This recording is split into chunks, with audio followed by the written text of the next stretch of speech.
Kausap lang natin kanina umaga. Sorry po. SP, may movement lang sa House. May possibility daw na mapaaga yung botohan since na lumusot na po kayo na yung committee report containing the articles of impeachment. How ready is the Senate kung sakasakaling this week po? Well, we have been doing our best to be ready for whatever decisions or whatever consequences arise. So whether they vote early, they vote later, they reject it or they approve it, the Senate will do its job. Pero kasi yung pinag-usapan natin SP last week, you are ready for May 11. But for this week, are you ready kung kanya po i-transmit? Yes, we can. We can be ready for that.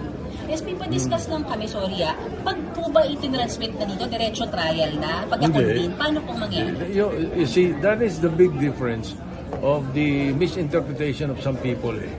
Ang sinasabi ng Supreme Court, at tama yung Supreme Court sa sinasabi nila, na the impeachment itself is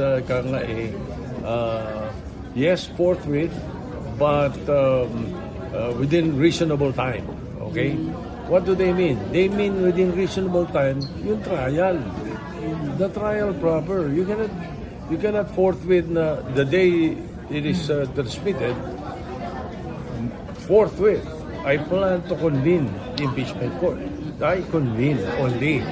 Pero the trial proper will take some time because may mga preparations yan. We will be sending the impeached official a copy of the articles of impeachment. We will receive it after a number of days, and we will ask the prosecution of the impeached official their response. Diba? And then we go into pre-trial.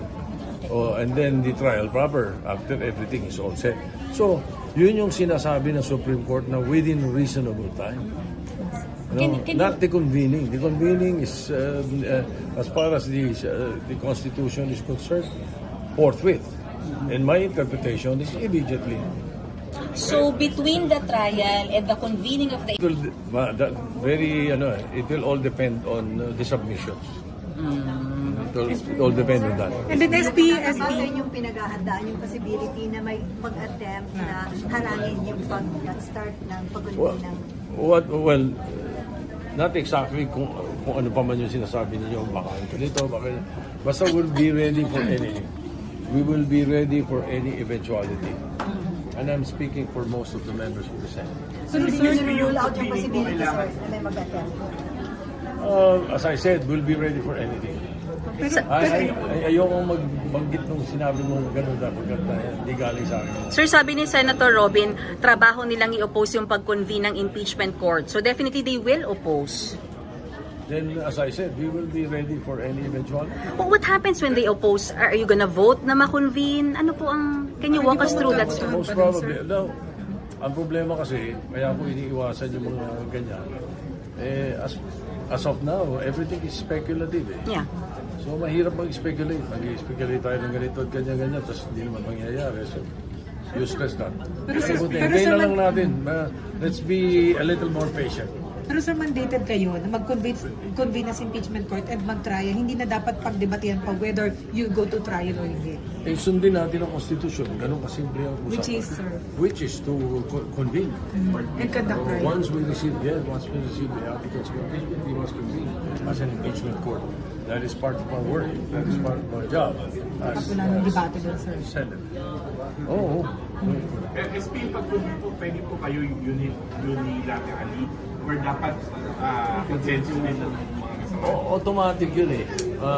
I will bring it to into the plenary, and therefore it will be the action of the Senate as a whole. So ibig sabihin, I will really be the catalyst or I will be the initiative to bring it to the floor.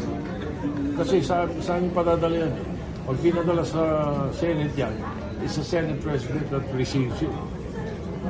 Is there any to vote para convene? Dapat automatic na yun. Based on the Constitution, automatic yun. Trabaho namin yun. Kahit may mag-oppose, SP? automatic until reversed, sir.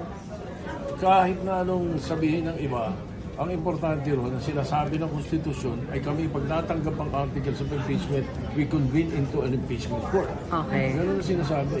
Okay. So whatever thinking others have, we'll just have to wait. Okay.